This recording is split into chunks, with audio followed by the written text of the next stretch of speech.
So this is a DJI O4 unit, also known as the Lite. And this is the quad I built using it. And this thing has been an absolute nightmare since I first put a battery on it. And in this video, I'm going to show you the issues I've had.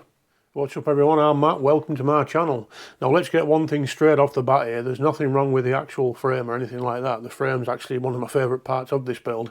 It's the Sub 250 Baby Turtle HD. There's a new version of this now. I'll put a link to where you can get this from. It's CNC drones. I'll put the link in the video description. Now, I've flown, when I first started out, as you probably know, I flew analog, and like most people I decided to upgrade and I ended up going with DJI. Now one of my biggest issues with DJI was there was no easy way to get a really light build. I mean, you could make naked O3s and naked Vistas and stuff like that, but I'm always terrified of breaking something, especially when you've paid, what, 200 quid for an O3. To be tinkering about like that, it's not really my forte. So when I found out there was a 1 to 3S 8 gram or 8.5 gram, wherever it is, HD air unit coming out for DJI, I was super excited. I still am excited. It's just this build's been a bastard. Right, so what we'll do, I'll basically talk you through what's happened. Start from the beginning really. So yeah, got this all built. It's basically the guts from my Pavo Pico, the flight controller, the motors, built-in Express LRS, the XT60. All I've really done is come up with a custom 3D printed mount for the camera and antenna there.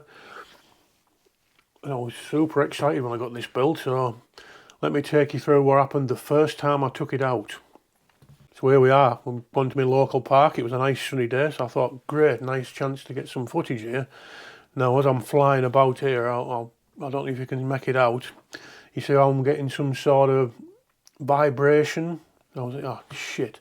Anyway, so I brought the quad back in and landed it, give it a quick inspection, and lo and behold, I had a screw missing. So typical me, no tools with me, so I ended up having to go back home. Anyway, I Loctited all the screws and that in it. By the time I'd done that, it was too dark, so the next opportunity I got to fly this, I actually took it to my work, where I work. And I thought I'll have a little fly about in the shop. Flew absolutely spot on, but one thing I did notice when I was reviewing the footage when I got home, again, once I tried to run it through Gyroflow this time, I was experiencing a lot of twitching and vibration in the video. It's on screen now, so you sort of see what I mean. So great stuff. Anyway, I saw Nick Burns' video where he had a similar issue using the stabilisation on the, I think it was the betafpv 75 HD, you know, the 04 75mm one. And I'll put a link to that video below actually, in case anybody's got that same issue. And he was having the same thing. Whenever stabilisation was on, he was getting like weird juddering in the video. And what his solution was to change the PWM frequency on the ESC, or the all-in-one. So that's what I did. Dismantled the quad, flashed Bluejay. While I was up there, I updated it to the latest version of Bluejay.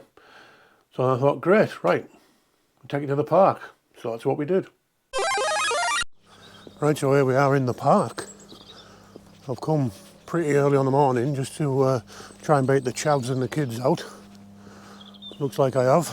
It's cold this morning, it's like 0 degrees. But right, so the plan is we're basically just going to put a battery on and have a little fly around really, just to see how stable this quad is, see what the camera and the video feed looks like. Like I say, as you saw earlier on the last time I was here, I had a screw come loose in me camera mount, but I've Loctited all them now, so it should be alright. So I guess the only thing to do now is sit on the bench behind me, power the quad up, and we'll have a fly. So right, let's see how we go. I literally love the fact that that's my entire setup. It's literally, you know, there's so much spare space in this bag.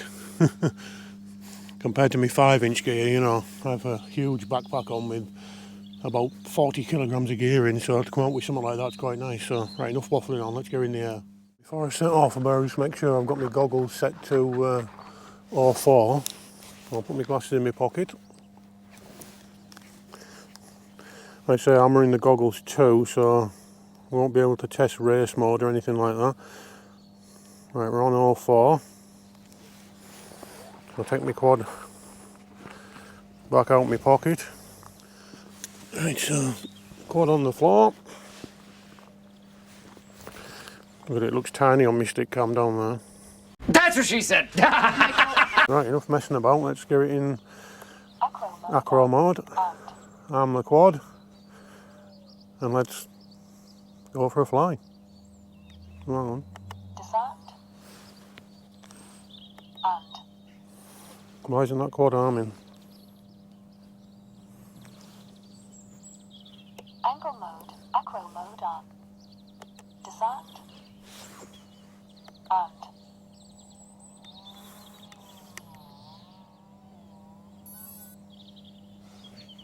Disarmed. Armed.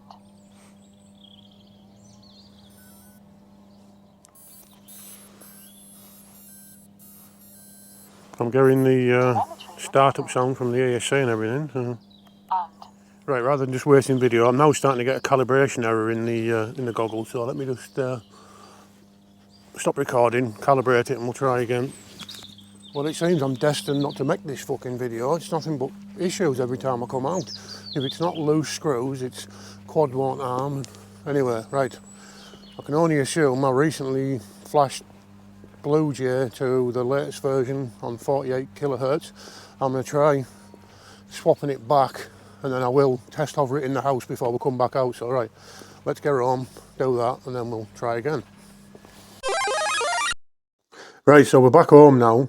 The only slight issue I have with this is that, well, it's difficult to see there, the USB port on this is behind that centre standoff. There, it's focusing now.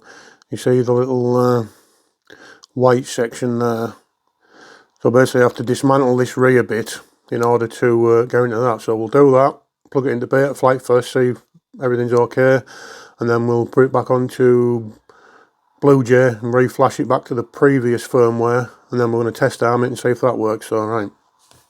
Right, so the plot thickens. I'm assuming it must be the ESC firmware. I've got Betaflight up here, everything seems alright, everything's calibrated.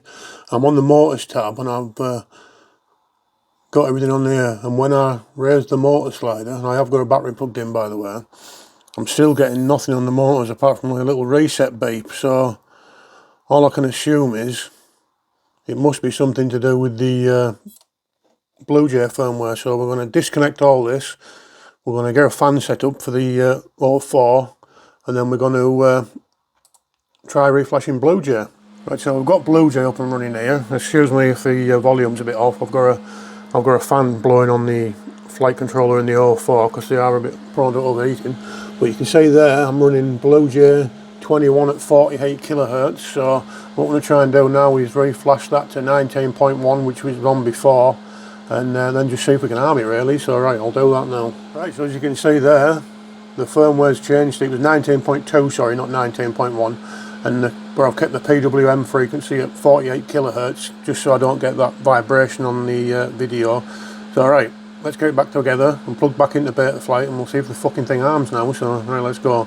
Right, so I highly recommend not doing this, but I've plugged the quad back in. I've still got the fan blowing on the 04, and I've got my controller turned on, and all I'm going to do really is see if it'll arm this time. So wish me luck. Oh.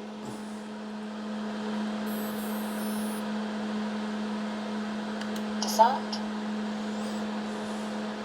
Armed. Disarmed. Armed. Disarmed. So after all that effort, I still couldn't get it working. I tried a couple of things. I tried flashing it back to BL Heli and then back to Bluejay, and just nothing. So it looks like I've probably killed me all-in-one. So anyway, I decided to have a quick read through some of the specs for the all-in-one, and I found this. Now I'm not 100% sure what this means, but I'm pretty confident that by whatever I've done and flashing it on Bluejay, I've basically burnt my flight controller and completely fucked it. So the only thing that means is we're going to have to order another one.